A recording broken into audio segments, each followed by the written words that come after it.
우리는 여러분 기적을 원합니다. 여러분 기적이 일어나기를 원하죠. 특별히 우리 인간에게 한계가 있기 때문에, 우리의 존재가 연약한 존재이기 때문에 어떤 불가항력적인 일을 만나면 기적이 일어났으면 좋겠다 이런 생각을 합니다. 또한 우리가 기적을 또 하나님께 구하기도 해요. 또 여러분, 저와 여러분의 삶에 기적이 필요합니까? 크게 아멘 하실 줄 알았는데 정말 그러니까 기적이 일어나야 될 우리 여러분들, 저와 여러분 삶에 그런 순간도 또 있거든요. 그래서 여러분 참 기적도 필요합니다. 또 어떤 때는 기적이 필요하고 실제로 또 하나님이 그렇게 그런 기적을 일으키시기도 하죠.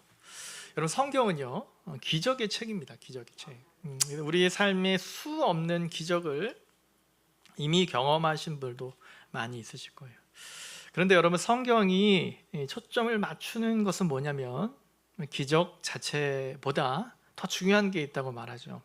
기적을 통해서 배워야 할 그 진리를 우리가 터득하지 않으면 그 기적 자체는 큰 의미가 없을 수 있다는 것이 성경이 가르치는 바예요.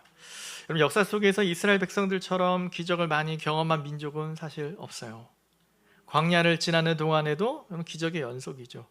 그런데 이스라엘 백성들이 기적 속에 살았지만 기적이 여러분 복으로 이어지지 않았다라고 하는 거죠. 여러분 저와 여러분 우리 성도에게, 믿는 사람 신자에게 필요한 것이 뭐냐면, 기적도 물론 필요할 수 있어요. 그런데 정말 우리에게 필요한 것은 뭐냐면 이 영적인 눈이 필요해요. 영적인 눈. 그러니까 우리가 이 영적으로 세상을 보고 사건을 보고 사물을 보는 눈이 필요합니다.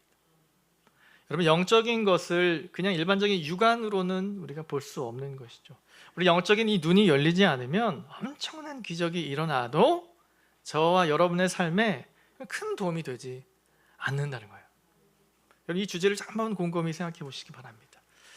우리는 계속적으로 요한복음 6장을 보고 있고요.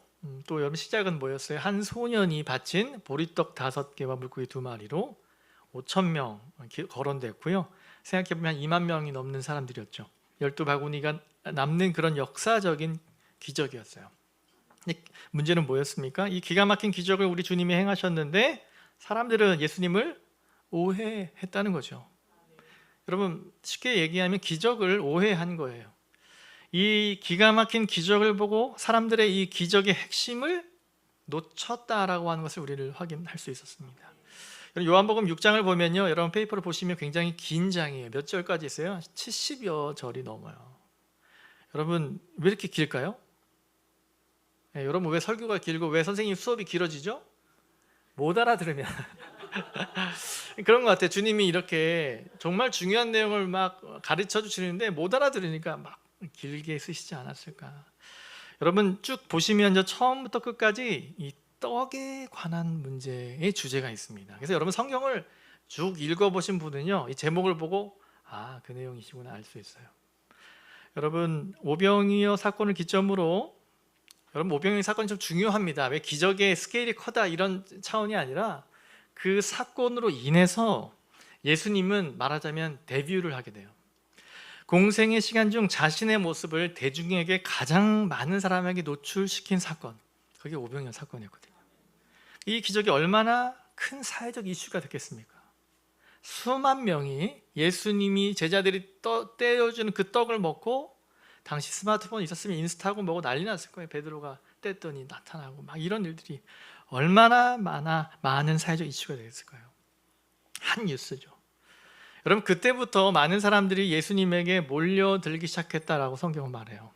실제적으로 이 사건을 통해서 많은 사람들이 예수님을 임금 삼으려고, 왕 삼으려고 했다라고 했죠. 그러나 예수님을 임금 삼으려고 하는 사람들을 어떻게 하셨어요? 피해서 다니시고 그들의 환호에, 그 인기에 흥분되지 않으셨어요. 여러분 주님이 왜 그러셨을까? 이유가 나오는데요, 우리 계속 보았죠. 예수님에게 가까이 오는지를 알고 계셨어요. 26절 읽어드리겠습니다. 예수께서 대답하여 이르시되 내가 진실로 진실로 너에게 이르노니 너희가 나를 찾는 것은 표적을 본 까닭이 아니요 떡을 먹고 배부른 까닭이로다. 아멘. 너희들이 사인을 본 것이 아니라 몇 개의, 원어로 보면 몇 개의 빵 정도로 배불러서 온 거다, 이런 얘기하는 거예요. 여러분 많은 사람들이 예수님께 오는데 그 목적이 배가 부르기 때문에, 또 배를 채우기 위해서 온 것이다 하는, 주님이 원하시는 것이 그것이 아니라는 거죠. 여러분, 이 표적을 본 까닭이 아니라는 말씀이 뭐냐면, 사인이 표적이라고 번역하거든요. 이게 의미가 있어요. 사인은 말하고자 하는 바. 주님은 이 오병이어 이적을 통하여 우리에게, 많은 사람들에게 말해 주려고 하셨는데 그 사인을 몰랐다라는 거죠. 기적을 통해서 하나님이 말씀하시려고 하는 본래의 의도를 그들이 몰랐다는 거죠. 여러분, 이스라엘 백성들은 광야를 지나는 동안에 40년 동안 하늘에서 내려준 만나를 먹고 살았어요. 만나가 이제 히브리어로 what 이란 뜻이에요. what. 한국말로 하면 뭐야? 이런. 그러니까 뭐야 좀 가져와봐. 뭐요? 네, 뭐야. 이름이 뭐야예요. 이름 붙이기 어려운, 난생 처음 보는 거니까. 그래서 AI 한번 그림 한번 있어요. 만나 메추라기 있는데, 이 AI도 뭐 받겠습니까? 저 친구도 대충 저렇게 그렸어요.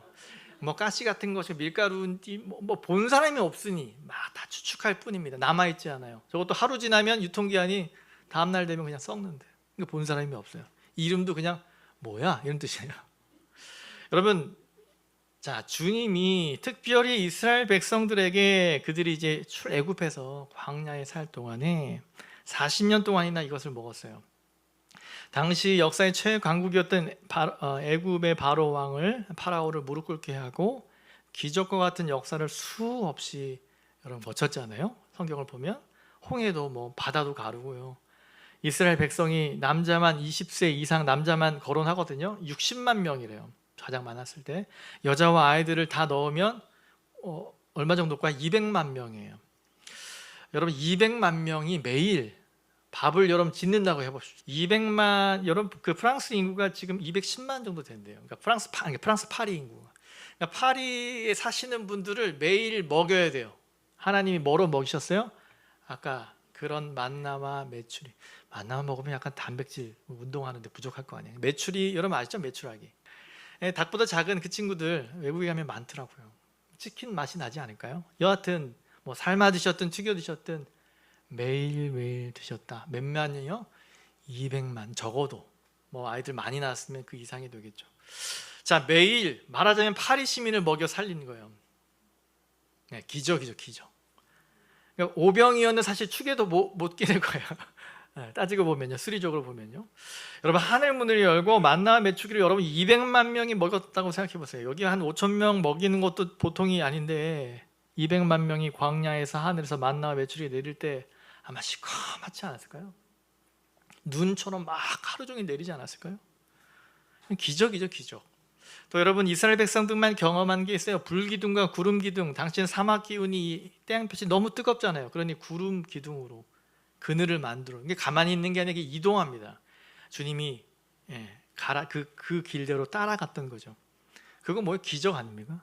겨울엔 밤에는 추우니 불기둥, 어떤 식인지 잘 몰라요. 그림도 AI 그려보라 할 때 못 그리겠대요. 실제입니다. 본 적이 없으니. 만화로 어떻게 뭐 화염처럼 되어 있을까요? 여하튼 밤에는 불기둥으로 따뜻하게 팔로우 할 수 있도록 주님이 인도하셨죠. 그러니까 이런 엄청난 기적들이 성경에 있어요. 자, 이스라엘 백성들의 삶은요, 매일 기적을 발로 밟고 다니고 기적에서 뒹굴고 있었음에도 불구하고 그들이 주님을 신실하게 따랐습니까? 구약 성경을 조금 더 읽어보시면 원망과 불평이 그치지 않았어요.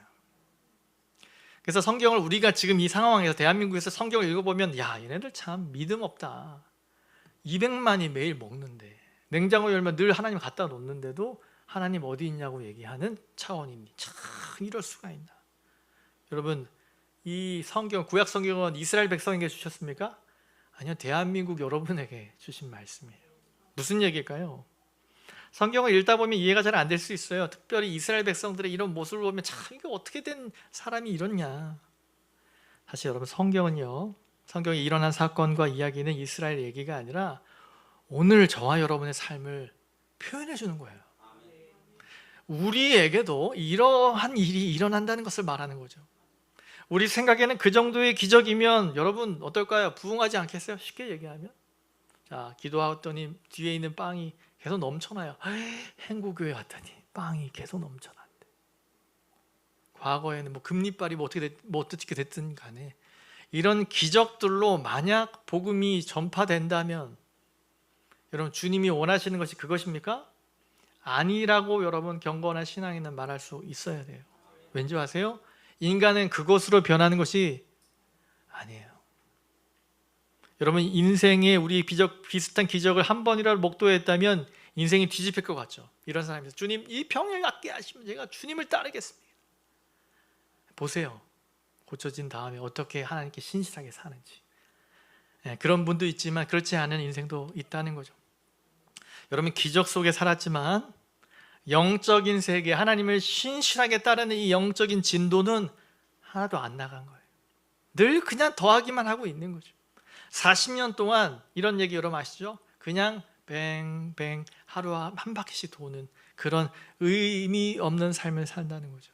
제자리 걸음했다는 거죠. 그 기적이 그들의 신앙의 발전과 진보에 도움이 된다 안 된다? 되지 않는다는 결론이 구약 성경이 말해주고 있는 거예요. 여러분 우리는 기적이 일어나면 여러분 인생이 바뀔 것으로 생각하는데 여러분 그렇지 않습니다. 저와 여러분의 영적인 눈이 여러분 떠지지 않는 한 여러분 우리의 삶에 기적이 일어나잖아요. 아무 의미가 없어요. 영적으로 눈을 뜨지 못한 사람들에게 예수님께서 이제 진리를 가르쳐 주시는 거죠. 오병이의 기적의 핵심은 뭐죠? 예수님이 단도직입적으로 말하는 게 뭐예요? 지금 반복되는 말씀이죠. 이거예요. 너희들이 먹었던 그 떡은 진짜 떡이 아니야. 이 얘기 하시고 싶었던 거예요. 오늘 떡 얘기 많이 할 겁니다. 이런 얘기예요. 진짜가 아니고 진짜 떡이 있어. 여러분 잠시 여러분이 먹었던 떡은 잠깐 여러분의 배를 약간 불러줬던 아주 잠시 한 끼 만족시켜줬던 떡이고 그 떡은 먹고 죽는 떡이다. 그런데 먹고 안 죽는 떡이 있다. 이 떡 얘기하시는 거예요. 49절 읽어드리겠습니다. 너희 조상들은 광야에서 만나를 먹어서도 죽었거니와 만나를 먹어서도 죽었거니와 먹고 죽는 떡 말고 안 죽는 떡이 있다는 얘기죠. 32절 읽어드릴게요. 예수께서 이르시되 내가 진실로 진실로 너에게 이르노니 모세가 너희에게 하늘로부터 떡을 준 것이 아니라 내 아버지께서 너희에게 하늘로부터 참 떡을 주시나니. 아멘. 참떡. 영어로 보면 the true bread. true 참이란 말을 붙였어요. 여러분 이렇게 고민해 보세요. 참기름 고민해 보시잖아요. 이 참 붙였다는 거, 주님이 붙인 참. 여러분 33절을 보면 하나님의 떡 이렇게 주님이 얘기하시고요. 그 35절에 보면 나는 생명의 떡. 48절 내가 곧 생명의 떡. 51절 읽어드릴게요. 나는 하늘에서 내려온 살아있는 떡이니 사람이 이 떡을 먹으면 영생하리라. 내가 줄 떡은 곧 세상의 생명을 위한 내 살이니라 하시니라. 아멘. 주님의 여러분 논지를 어렵지 않으세요? 그러니까 70절까지 쓰신 거 아니겠어요? 내가 뭐다? 떡이다라는 내가. 여러분이 먹는 그것이 떡이 아니고 내가 떡이라고 주님이 말하는 거. 내가 참 떡이라고 예수님 반복적으로 얘기하십니다. 여러분 이 비유가 얼마나 리얼한 표현입니까? 사실 떡이란 말은 우리 번역이고요. 우리나라로 적용하면 뭘까요? 밥이죠. 밥. 진짜 밥. 여러분 그런데 조금 더 보면요. 말씀을 들여다보면 다소 엽기적인 표현들이 있어요. 53절을 보면요. 예수께서 이르시되 내가 진실로 진실로 너에게 이르노니 인자의 살을 먹지 않고 인자의 피를 마시지 아니하면 너희 속에 생명이 없느니라. 아멘. 그럼 이게 굉장한 말이에요. 여러분 우리가 교회를 다니면서 이 성구에 익숙해져서 그렇지만 사실 여러분 교회에 처음 왔거나 혹 이 요한복음을 처음 보시는 분은 뭔 말이야? 이런 생각이 들어요. 이게 당연한 거예요. 목사님 오늘 설교 제목이 예수를 먹는다고요? 똑같은 지적이에요. 여러분 사실 너희가 내 살을 인자가 나거든요. Son of Man이라고 자신을 얘기하시는 말. 그러니까 쉽게 얘기하면 내 살, 내 피 먹어야 된다는 얘기를 하시는 거니까 여러분 이 말이 뭐예요? 마치 흡혈귀 아세요? 흡혈귀? 여러분 여름이 오면 이제 오싹하게 우리 아이들이 뱀파이어라고 더 익숙하죠. 피를 빨아먹고 막 그 귀신들이나 괴물들을 여러분 많이 상상되지 않습니까? 55절 읽어드릴게요. 내 살은 참된 양식이요 내 피는 참된 음료로다. 잔인하게 얘기해요. My flesh is true food. 이 flesh는 살을 얘기해요. 살코기의 살이에요. flesh. My blood is true drink. 내 살과 내 피를 아주 적나라하게 주님이 표현해요. 내 살은 참된 양식, 내 피는 참된 음료. 약간 음산하게 무섭게 새롭게 여러분 들려지지 않습니까? 여러분, 이 뉘앙스가 당시 유대인들에게도 그대로 다가옵니다. 무슨 엽기적인 얘기를 하는 거야? 그러니까 당시 많은 바리새인들이 느꼈던 그 뉘앙스가 지금 여러분이 느끼는 뉘앙스와 동일하다는 거예요. 여러분, 우리는 익숙해서 이런 구절이 예수님이 상상하니까 그렇지만 56절, 내 살을 먹고 내 피를 마시는 자는 내 안에 거하고 나도 그의 안에 거하나니. 그래서 역사에 의하면 예수님이 이제 부활하시고 승천하신 이후에 사도들이 사역했던 때, 특히 초대교회 그 이후의 시기에 로마가 황제였죠. 로마 황제 시저가 기독교 핍박할 때 뭘 가지고 핍박한 줄 알아요? 이 기독교인들은 사람의 살을, 피를 먹는 사람들이다. 그래서 죽여야 된다라고 핍박합니다. 지금 뭐 정치적인 얘기는 아니지만 북한에서는 기독교를 왜 탄압하죠? 그렇게 흑혈하고 살을, 인육을 먹는다, 이런 오명을 붙였어요. 그러니까 이게 시대를 통해서 계속 했던 얘기예요. 그분이 지어낸 얘기가 아니라. 그런데 여러분이 이것이 소화가 안 되면 여러분 똑같은 사람이 돼요. 이 당시에 주님이 충격적인 발언을 하시고 모든 바리새인들이 무슨 말도 안 되는 사람의 살을 먹는다고. 당시 로마의 황제도 기독교를 핍박했죠. 이 집단이 피를 마시고 살을 뜯어먹는 이거 아주 핍박을 했습니다. 많은 크리스찬들을 죽였죠. 여러분 보세요. 예수님이 주님이 십자가에 못 박히시기 전에 성만찬 때 제자들을 모아놓고 떡을 떼시면서 뭐라고 하죠? 받아 먹으라. 뭐라고요? 네, 내 거 먹어가 아니에요. 내 살이야, 내 몸이라고 얘기해요. 여러분 고민해 보신 적 있으세요? 예수님의 살을 우리가 왜 먹어요? 조용히 가만히 있어. 먹어. 흘리지 마. 그런 것도 그러니까 내용이 있어야 그런 게 의미가 있는데 내용이 우리 안에 사라져 버리는 거예요. 예수님 먹는다는 얘기가, 여러분 우리 성찬은 예수님을 먹는 얘기입니다. 여러분 이 요한복음 내용을 잘 보셔야 돼요. 받아 먹으라 내 몸이니라. 여기 은유적 표현이죠. 은유적 표현들인데 여기서 은유적 표현인데 여기서 우리가 관심을 가져야 될 것은 뭐냐면 먹는다라고 하는 표현이에요. 먹는다. 여러분 먹는다라고 하면 누구나 와 닿죠. 예수를 믿는다라고 하는 표현은 조금 추상적이에요. 신앙생활, 신앙, 믿음, 불교를 믿든 믿는다 이렇게 하면 좀 추상적인데 예수를 먹는다 그러면 뭐예요? 이게 더 우리 이 기독교의 가치에 더 적합한 말이에요. 더 와닿는 얘기죠. 예수를 믿는다가 사실은요 예수를 먹는다는 거죠. 특히나 여러분 우리 한국 사람들에게는 먹는 것이 중요해요. 그래서 난생 처음 보는 사람들 인사 어떻게 해요? 식사하셨어요? 이렇게 얘기하죠. 우리나라만 하는 인사입니다. 우리나라는 참 먹는 게 중요해요.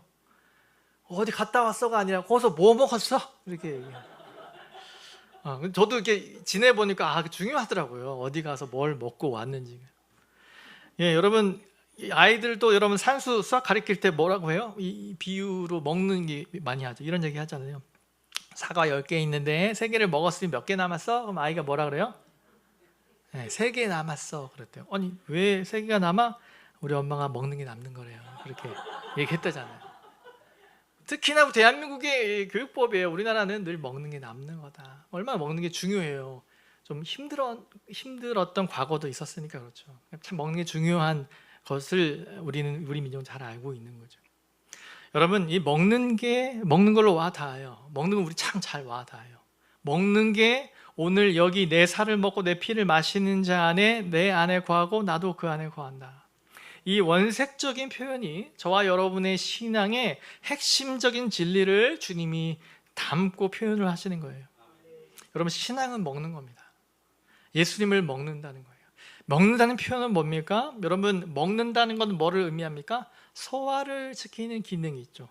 밥을 먹는다라고 하는 표현은 저와 여러분의 삶에 부인할 수 없는, 그러니까 밥을 입에 집어넣으면 이게 침과 함께 꼭꼭꼭 씹잖아요. 그거 알아요 몰라요? 되게 은밀해요. 나만 알아요. 그러니까 여러분 뭐 먹어? 혼자 먹으면 이런 것도 있잖아요. 혼자 맛있는 거 먹으면 빨리 삼키잖아요. 나만 체험하고 나만 경험하는 거예요. 신앙이 그렇습니다 여러분. 그러니까 이 비유는 제 비유가 아니라 예수 그리스도의 비유예요. 은밀하잖아요. 나만 그 맛을 느끼잖아요. 여호와의 선하심을 어떻게 알래요? 맛보아. 그 뭐예요? 무슨 맛 써있지 않고 그 매운맛이어도 어떤 사람은 하나도 내가 맛봐야 이 맛이구나. 굉장히 주관적인 은밀한 표현이죠. 신앙이 여러분 맛을 보는 거죠. 먹는 거예요. 이해하려고 논리적으로 납득이 아니라 먹는 거예요. 여러분 입안에 넣고 느끼고 그것을 소화 식도를 통해서 위에 넘기고 위액으로 감싸면서 다 여러분 완전히 분열시킨 다음에 어떻게 되죠? 우리의 이 장에서 다 흡수하죠. 영양분들을. 영양분으로 공급하면 심장이 막 치면서 피를 막 해주면서 온몸에 영양소를 공급하는 이 과정을 소화라고 하잖아요. 먹는다라고 하는 의미에 담겨 있는 거예요. 결론은 뭐예요? 내가 힘을 얻게 되죠.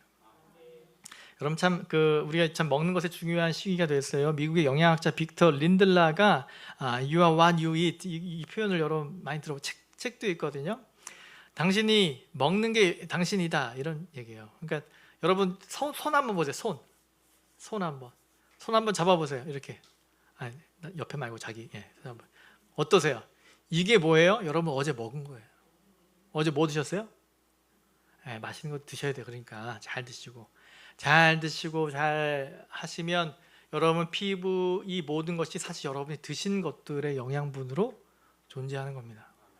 뭐 이 아멘 할 거라기보다 이게 일반적인 진리라는 거예요. 그러니 여러분 그래서 건강한 식습관의 중요성을 할 때 꼭 이분을 거론하거든요. 여러분 이 비유가 사실 예수 그리스도가 하셨던 복음의 비유예요. 여러분 아침에 드신 어떤 것으로 지금 힘을 얻고 나오셨잖아요. 그러니까 여러분 이 먹는 행위는요 하나의 밥이 저와 여러분의 생명이 되고 에너지가 되고 우리가 살게 하는 동력이 되는 거예요. 그러니까 먹는 과정에 소화시키는 과정에 그 모든 것이 여러분과 분리가 되어 있지 않아요. 밥을 한번 먹은 순간부터는 그 밥이 여러분과 분리가 돼야 안 돼요? 안 돼요. 그러니까 여러분 드시면 그게 뭐가 되는 거예요? 여러분이 되는 거예요. 놀랍지 않으십니까? 여러분 드시는 게 뭐예요? 여러분의 존재가 된다는 거죠. 자, 예수님이 말씀하신 그가 내 안에 내가 그 안에 있는 것. 이거를 많은 신학자들은 철학적으로 해석하지만 저는 요한복음 6장을 통해 주님이 아주 적나라하게 비유로 설명하시는 거예요. 여러분 주님을 믿고 이 말씀을 내 안에 삶에 여기면 뭐가 된다는 거예요? 내가 되는 거예요. 말씀이 내가 되는 거예요. 내가 주님이 되는 거죠. 밥을 먹은 순간부터 그 밥은 내 생명이 되는 거죠. 먹는 이유로 소화가 되고 피가 되고 내 안에 영양소가 되어서 나를 구성하는 밥. 이제 나와 분리할 수 없는 요소가 돼요. 사랑하는 성도 여러분, 예수를 먹으셔야 합니다. 예수를 머리로 담고 다니는 게 아니에요. 입안에 이렇게 씹고 다니는 껌으로 세워서는 안 돼요. 예수를 먹어야 합니다. 여러분 예수님이 말씀하시는 거죠. 내가 진짜 밥이라고 말씀하시는 거예요. 여러분 우리가 평소에 식탁에서 먹는 밥은 사실 진짜 밥이 아닙니다. 잘 들으세요. 사실은 저와 여러분이 먹기 위해서 살지만 엄밀히 말하면 여러분 그거 먹으면 어떻게 해요? 점점 죽는 것 아니겠습니까? 살게 하는 밥이 아니에요. 사실 어떻게 보면 먹으면서 죽어가고 있는 거죠. 당장 죽지는 않아요. 밥심으로 산다 그러지만 사실 그 밥은 여러분을 서서히 죽이고 있는 것이죠. 여러분 제가 최근에 아주 좀 거금을 들여서 우리 아내랑 맛있는 식사를 한번 사 먹어봤어요. 처음 먹어봤습니다. 와 너무 맛있는 거예요. 근데 힘들었던 게 뭔지 아십니까? 그 정말 비싸게 주고 비싸게 먹은 그 음식을 먹었는데 다음날 아침에 배가 고픈 거예요. 이게 뭔 말인지 모르겠죠. 비싸고 맛있는 거 먹어서 한 이틀 좀 가줘야 좋은 거 먹었으니. 근데 어때요? 아무리 좋은 거 먹어도 다음날 배고픈 건 한 가지다. 우리 어른들 더 잘 아시지 않겠습니까? 산의 진미 먹어도 뭐예요? 뒤로 나오는 건 얘기 안 하셔도 다음날 또 배가 고파요. 여러분 이게 인생에 경험하는 것 아닙니까? 여러분 저녁에 되면 또 배가 고파요. 막 화를 내잖아요. 아니 당연히 배가 고프지 않겠습니까? 끼니가 지나면. 여러분 안 먹으면 버틸 재간이 없어요. 먹어야 되는 거죠. 안 죽으려고 계속 먹는데 사실은 우린 죽어가고 있는 거죠. 유기농 할아버지 먹으면 안 죽어요? 다 우리는 늙는 거예요. 쇠퇴하고 있는 거죠. 여러분 그 얘기를 우리 주님이 이렇게 얘기하는 거예요. 너희들이 왜 나를 찾냐? 뭘 또 죽을 걸 찾냐? 이 얘기를 하시는 거예요. 지금 너희 조상들도 똑같았다. 이 조상 얘기하는 줄 아세요? 이들에게는 이 깊이 배어있는 선민 사상이 있거든요. 이스라엘 백성 우리 조상이 대대로 여호와 하나님의 선택을 받아 만나와 메추리 죽었잖아. 주님 얘기하신 거 죽었잖아. 그렇게 해서 주님을 신실하게 섬겼니? 우상 숭배로 다 멸망당하지 않았니? 그래서 너희 조상 얘기하는 거예요. 우리 조상 얘기 아니에요. 주님이 이야기하는 이 뉘앙스를 꼭 아시기 바랍니다. 광야에서 하늘에서 떨어지는 만나를 먹었지만 결국 죽지 않았냐? 왜 예수를 믿고자 하느냐? 왜 나를 찾아오셨습니까? 여러분, 예수 믿는 것에 대해 여러분 오해하시면 안 돼요. 우리 주님이 이 땅에 오신 이유가 무엇인지 확실히 이해하셔야 돼요. 기적은 좋지만 기적 자체가 핵심이 아니라는 거죠. 오늘의 나의 문제가 해결되는 것은 중요한 일일 수 있어요. 때로는 하나님이 우리 인생에 찾아오는 수없는 어려운 문제를 딱 해결해 주시기도 하지만 그 문제 자체가 중요한 게 아니라 그 문제를 통해서 하나님의 뜻을 이해하는 것이 중요하다는 거죠. 이게 신앙이에요. 여러분, 병이 낫는 기적을 체험해도 그건 여러분 근원적인 것이 아니에요. 암에서 낫는 기적을 경험해도 인간의 몸이라고 하는 것은 또 재발될 수도 있는 것이고, 재발이 안 된다 할지라도 결국 이 몸이라고 하는 것은 쇠퇴하고 죽음 앞에 서야 하는 존재라는 거예요. 그러니 이것은 육신의 밥으로 먹고 사는 것은 아주 일시적인 것이라는 거예요. 뭐에 비하면 영원이라고 하는 것에 비하면 점 하나도 찍을 수 없을 만큼 아주 일시적인 순간을 유지하는 일에만 필요한 것이에요. 여러분, 그러니까 오늘 주님의 말씀에 귀를 기울여야 하는 것은 떡의 문제가 아니라 좀 더 건강하게 살기 위한 노력도 중요하지만, 진짜 저와 여러분의 관심은 우리 주님이 이 땅에 오신 이유는 무엇을 위해서요? 따라하겠습니다. 영원한 삶을 우리에게 주시기 위해서 오셨습니다. 아멘. 여러분, 우리 주님은요, 일시적인 저와 여러분의 문제를 푸는 해결사로 오신 것이 아니라는 거예요. 주님 오늘 저녁 싸주세요. 그것으로 우리 주님이 오신 게 아니에요. 그 이상의 목적이 있다는 거예요. 저와 여러분의 삶에 필요한 현실적인 문제를 해결하는 것도 중요하지만 우리가 몰두해야 되는 것은 영적인 세계의 눈을 떠야 한다는 거죠. 여러분, 요즘 포장지가 참 멋있습니다. 여러분, 선물 주고받을 때 물론 우리가 포장하는 포장지도 예쁘지만 상품을 사도요, 여러분 많이 이 마케팅이 달라졌어요. 이 포장도 이렇게 열으면 이렇게 열려야 된대요. 이해 안 계시죠? 다 고민하고 만들어요, 그 사람들이. 딱딱 열면 짠 해줘야 돼요. 안 그러면 다시.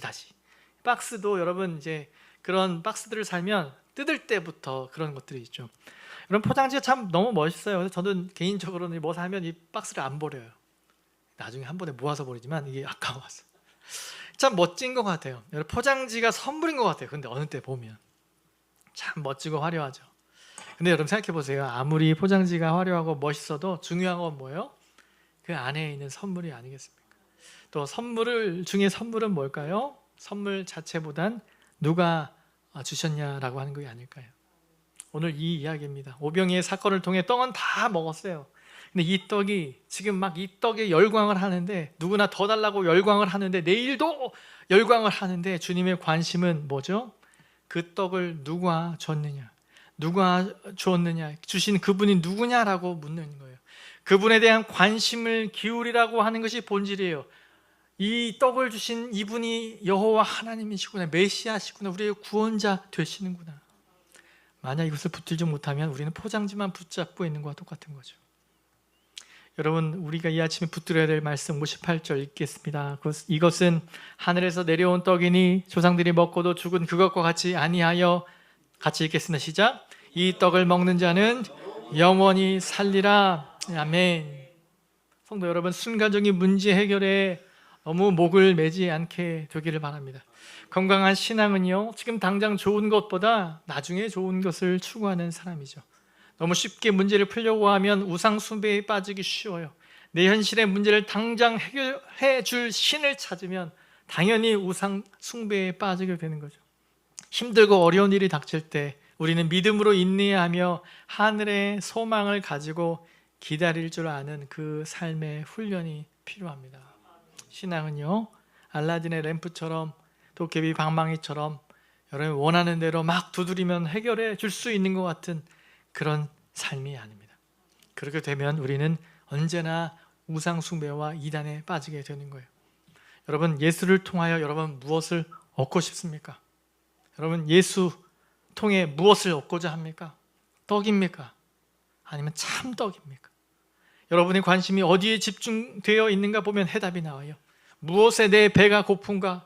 무엇으로 힘을 내려고 하는가? 무엇으로 만족을 얻으려고 하는가? 여러분, 마귀는 자꾸 우리에게 뭘 속삭입니까? 돌들이 떡이 되게 하라, 이런 말을 하죠. 예수님께 했던 시험과 똑같이 저 여러분에게 말하는 거예요. 우리에게 찾아와서 계속 뭘 유혹해요? 이 돌들이 떡이 되게 하라.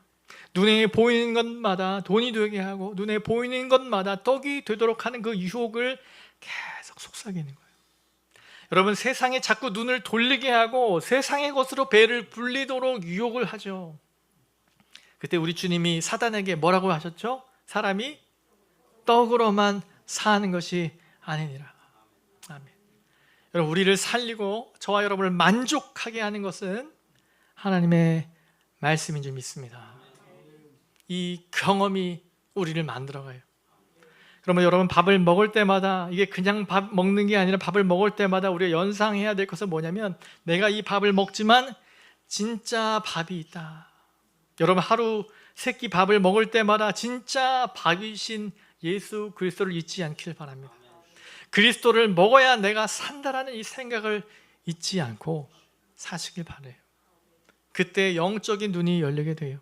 영적인 눈이 열리면 이 말씀의 맛이 알게 되는 이 기쁨이 있게 되는 것이죠. 66절을 봅니까? 그때부터 그의 제자 중에 많은 사람이 떠나가고 다시 그와 함께 다니지 아니하더라. 아멘. 이 앞에 어떤 말씀이 있냐면 누가 이 말을 이해하겠습니까? 라고 하면서 떠나가요. 지금 이 설교와 똑같은 내용을 예수께서 하셔요. 나를 먹어야 된다는 얘기하니까 아니 그 말이 무슨 말이 도대체 이해를 못하겠네 하면서 집에 가는 거예요. 여러분, 예수의 제자 중 그의 제자 중 많은 사람이 떠나가고 예수의 제자라고 자처했던 사람들이 있었는데요, 군중으로 돌아서 버렸어요. 한때 예수의 제자로 자처했지만 현실적인 기대가 채워지지 않으니까 군중이 되고 말았다는 거죠. 현실적 필요를 추구하면서 그것을 채우기 위하여 교회에 오신 분은요, 우리의 생각대로 뭐가 되지 않으면 군중이 될 위험성이 있다는 거예요. 사람들이 막 빵의 문제가 해결되는 것 같으니까 막 몰려들다가 아닌 것 같으니까 다 도망가잖아요. 그때 예수님이 67절에 뭐라고 하십니까? 12 제자들에게 이렇게 해요. 너희들도 가려느냐. 근데 68절 시몬 베드로가 기가 막힌 대답을 합니다. 읽어드릴게요. 주여, 영생의 말씀이 주께 있사오니 우리가 누구에게로 가오리까? 아멘. 베드로는 참 공부 잘하는 학생이에요. 꼭 필요할 때 정답 말하는 사람 있죠. 선생님들 마음 시원케 해주는. 베드로 여기서 빛을 발하죠. 아주 대답을 잘했어요. 아주 잘한 대답이에요. 어떻게 이런 대답을 할 수 있을까요? 영적인 눈이 열려 있으면 진짜 밥이 뭔지 아는 거예요. 여러분, 사단이 예수님께 돌이 떡이 되게 하라 이 싸움을 걸자 예수님이 뭐라고 했죠? 사람이 떡으로만 사는 것이 아니요 하나님의 입으로 나오는 모든 말씀으로 살 것이다. 이 대답을 베드로가 다 참고를 해서 이야기한 거죠. 영생의 말씀이, 영원한 말씀이 여기 있는데, 여기서 이렇게 됐어요. 영생의 말씀이 당신에게 있는데 원어는 이렇게 됐어요. 그러니까 주님, 당신이 영원한 말씀인데 우리가 어디로 갈까요? 영생의 말씀으로 살겠습니다. 여러분, 예수님이 하신 말씀, 사람이 떡으로만 살 것이 아니요 하나님 입에서 나오는 하나님의 말씀으로 살 것이다 하는 말씀은요, 간단한 구절 같지만 여러분 영원한 진리예요. 이 말씀을 단단히 여러분 붙잡으셔야 합니다. 자다가도 이 말씀을 붙잡아야 돼요. 우리의 삶을 근본적으로 바꿔놓는 이 땅에서 길을 잃어버리지 않게 하는 이 기가 막힌 진리가 여기 있어요.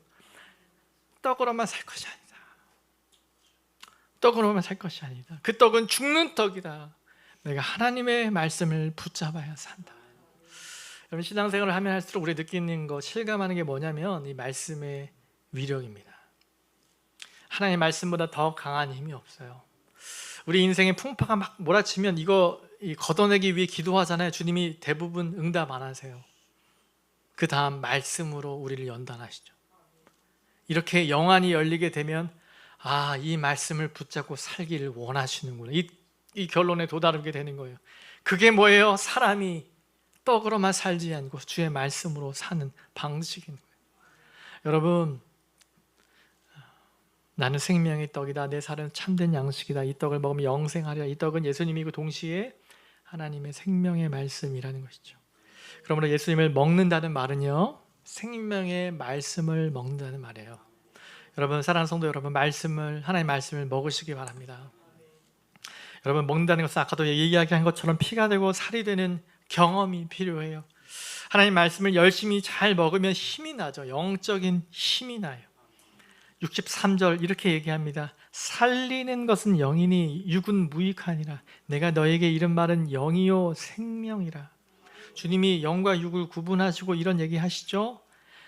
여러분, 영이요, 하나님의 생명으로, 예수님의 생명으로, 말씀으로 우리 안에 충만하게 되면요, 내 감정과 내 육신만 만족시키는 일에 몰두하지 않게 돼요. 그러니까 육신의 법대로 살지 마십시오. 아무리 권면해도 이건 될 수 있는 부분이 아니에요. 우리 영안이 떼어지고 말씀 안에 우리가 매일매일 양식을 먹어야 이 반응이 생겨지게 돼요. 한 주간을 되돌아보십시오. 하나님의 말씀 얼마나 붙잡으십니까? 몇 장 읽었어요, 이게 아니라 정말 여러분 정말 하나님의 말씀 드셨습니까? 여러분, 이 말씀 곱곱 씹어서 씹으면요 맛이 나고, 씹으면 이게 어딘가 내 안에 붙어서 힘을 발휘해요. 여러분, 말씀으로 내 안에서 계속적으로 하나님의 말씀이 내 안에 있으면요, 영적인 식욕도 올라오죠. 영적인 식욕은 다른 게 아니라요, 말씀을 사모하는 마음이 들어요. 먹다 보면 여러분 맛있잖아요.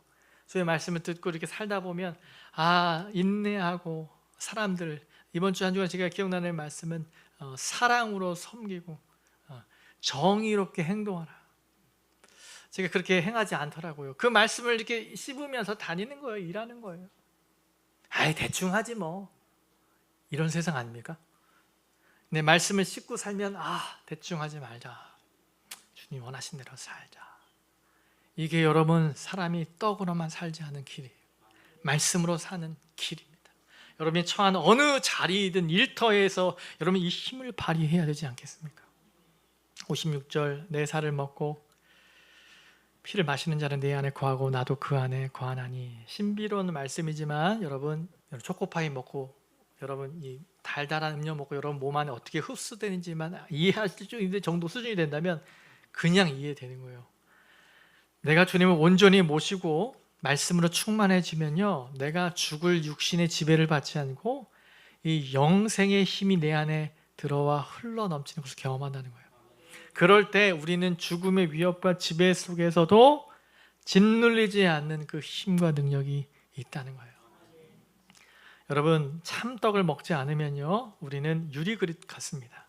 아무리 건강한 사람도 죽음 앞에 어떻습니까? 한순간이에요. 여러분, 우리 육체라고 하는 것은 여러분 장담을 못해요. 어린아이든 젊은이든 어른이든 죽음이라고 하는 것, 우리의 영혼이 떠나가는 순간, 여러분 믿을 수 없을 만큼 순간적으로 영혼은 분리되죠. 죽을 때 어떻습니까? 연기처럼 빠져나가죠. 육체는 뭐예요? 그냥 육신의 육체예요. 아무것도 없는 거죠. 여러분, 우리는 그런 때 그 육체의 덩어리, 썩을 몸, 그것을 붙잡고 애를 쓰게 되는 거죠. 여러분, 잘 생각해 보십시오. 오늘 주님이 말씀하세요. 참떡을 먹으면 오늘 죽든 내일 죽든 상관없고 이미 참떡을 먹은 사람은 영생의 삶 안에 있다는 거예요. 여러분, 세상은 우리를 날마다 흔들어대죠. 당면한 문제가 수없이 옵니다. 당장의 문제 해결하기 위해서 몸부림을 치면 여러분, 주님을 떠날 이유들이 엄청나게 많습니다. 오늘 교회 예배 못 올 일들 얼마나 많아요? 목사들도 많아요. 예배 드리고 싶지 않은 마음들이 얼마나 많이 오는지 아십니까? 우리는 늘 언제나 그런 흔들림 가운데 있어요. 그러나 저와 여러분의 가장 필요한 것은 예수 그리스도와 그분의 말씀. 우리 입술에서 나는 언제나 영생의 말씀을 선택하겠습니다라고 하는 이 고백이 우리 안에 주어질 때, 순간의 필요를 채워지는 그런 빵이 아니라 예수 그리스도의 생명의 말씀의 편에 서 있겠습니다.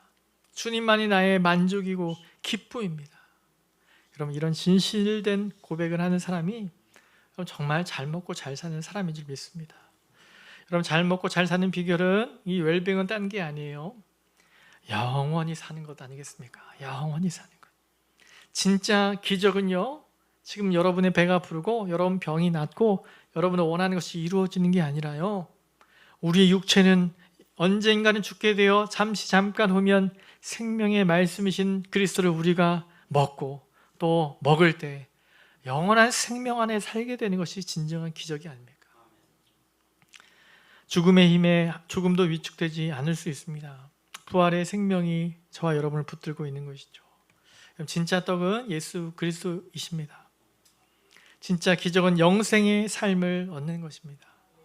오직 우리 하나님이 예수 그리스도를 통한 인류의 영원히 우리 안에 사는, 영원히 사는 복음을 우리에게 주신 줄 믿습니다. 이 영원을 추구하는 자로서 믿음의 순간 배부름과 만족이 아니라 영원하신 주님의 말씀을 붙잡고 사는 저와 여러분 되게 주님의 이름으로 축원합니다.